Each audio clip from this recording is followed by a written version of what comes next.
First, I'd like to start on behalf of the Pittsburgh Steelers organization, man. I'd like to send our heartfelt condolences to the family of the late, great Stan Savran.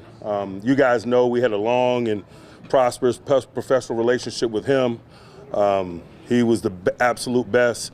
But beyond that, on a personal note, I just really enjoyed that gentleman, the spirit, the energy, the awesome stories of Pittsburgh legend.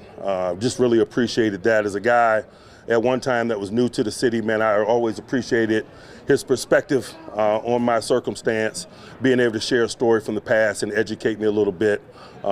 Just really appreciate it. And so I thought I would start by saying that.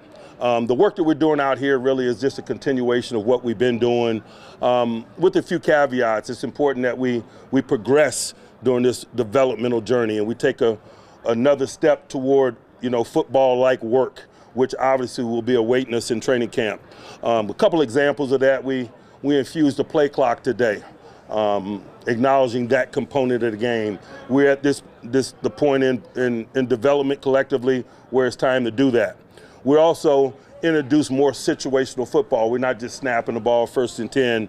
It's possession down football, it's red zone, it's things of that nature in an effort to increase the learning opportunities and the teaching opportunities. Again, more of the same, but a step toward football-like realism, and sometimes situations add that added variable, if you will, so we have opportunities to teach and learn. I'll pause and open it up for questions. Mike, can you detail the last drill? 2 minute? 2 minute, it's football-like, not football. Sometimes I control the drill in the effort to put them in circumstances.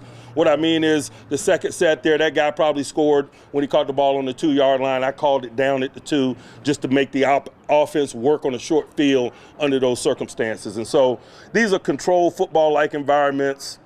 I know you want to identify winners and losers and write stories and so forth, but a lot of these scenarios are controlled by me because I'm more interested in teaching and learning as opposed to evaluating. How about the first set? Same thing. Mike, what do you like about your young DBs, your Joey Porter Jr. and Corey Trice? Just what kind of advantage do they have in being bigger DBs than you drafted recently? I think that story is going to be told with how they play. Length is an asset if you're clean. So they got to be penalty free.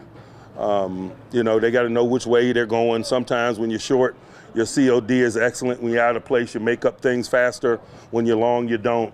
And so they're very much writing their story about what they're capable of being. I like their attentiveness. I like the attributes that they bring, but it's premature to kind of paint a picture of where they are. Mike, what is it about Aaron Curry's personality or his experience you thought would make him a nice addition to his team? I just love his energy. I love his passion for the game. I really appreciate his resume. His football experience, I think, brings value, particularly when he's coaching the position that he excelled at. There's a lot of upside in him that makes us excited. Mike, what's it mean to you to have Alex out here? What kind of leadership is Alex Highsmith, and what kind of leadership has he been showing? He's an elite Robin, as we say. We like to challenge him in that way. He's growing. He's making a name for himself in this thing. He seeks perfection. His maturation has been one that we anticipate and expect, to be quite honest with you.